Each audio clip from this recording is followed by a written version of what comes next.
The CDC reports that the number of adults in America diagnosed with diabetes has more than doubled in the last 2 decades.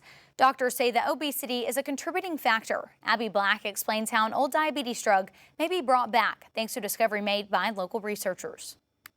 Here at the UC San Diego Stein Clinical Research Building is where scientists resurrected an old drug that was used to treat type 2 diabetes without the unwanted side effects. A breakthrough in treating insulin-resistant disorders such as type 2 diabetes has been discovered inside the Olevsky lab at UC San Diego. This is the first one that's really come up that has, some really cachet to it. Dr. Gerald Olevsky, a renowned medical professor at UC San Diego, says to understand insulin sensitizers, let's take you back to the 90s and early 2000s when thiazolidinediones, or TZDs, were used to treat diabetes, liver disorders, and the infertility disorder known as PCOS. They cause weight gain. That's not what you want. And they cause fluid retention and edema.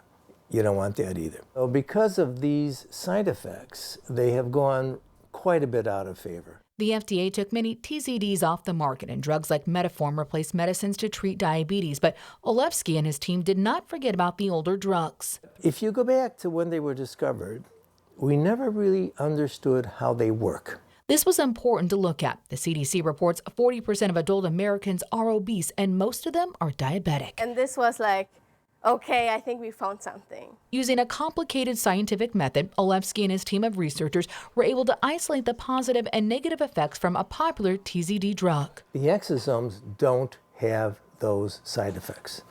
So they don't cause body weight gain and they don't cause fluid retention. And those are the 2 main reasons why the other drugs are not being used. So we can avoid at least those side effects and still retain all the beneficial effects, the metabolic beneficial effects. Their study was recently published in Nature Metabolism. It's early days, it's preclinical studies, when it gets into humans. Olevsky hopes that this type of microRNA therapy that's being used in cancer research can also provide a therapeutic path to treat diabetes. The ultimate goal is if you could produce something that leads to a drug that treats humans, okay, you've done it. You've done it.